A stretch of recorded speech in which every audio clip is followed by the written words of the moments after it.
જંબુસર પોલીસની માનવતાવાદી કામગીરી મહારાષ્ટ્રના પરિવારથી વિખૂટા પડેલા અસ્થિર મગજના યુવાનનું પરિવાર સાથે મિલન કરાવ્યું. જંબુસર ટાઉન વિસ્તારમાં ગત તારીખ 7/3/2026ના રોજ એક અસ્થિર મગજનો યુવાન રખડતો ભટકતો મળી આવ્યો હતો. આ યુવાને પોતાનું નામ રોશન રાજુભાઈ કુંભાર રહેવાસી સાવડા તાલુકો ચિપલુણ જિલ્લો રત્નાગીરી મહારાષ્ટ્ર હોવાનું જણાવ્યું હતું.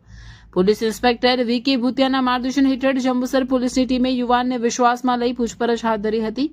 યુવાને આપેલા વિવિધ મોબાઈલ નંબરોની ખરાઈ કરતા ગણતરીના કલાકોમાં જ તેના મોટા ભાઈ રાજેશભાઈનો સાચો સંપર્ક થયો હતો. વિડીયો કોલ દ્વારા ઓળખવિધિ પૂર્ણ કર્યા બાદ આજે તારીખ 8/3/2026ના રોજ તેનો પરિવાર મહારાષ્ટ્રથી જંબુસર આવી પહોંચ્યો હતો. પોલીસે અસ્થિર મગજના યુવાનને તેના પિતા અને ભાઈને સહી સલામત સોંપીને પ્રશંસનીય કામગીરી કરી છે. આ કામગીરીમાં સામેલ police ASI Rajendrasinh Bhopalsinh, head constable Kanaksinh Merubhai, police constable Pravinbhai Bhalabhai, police constable Rajeshbhai Maganbhai.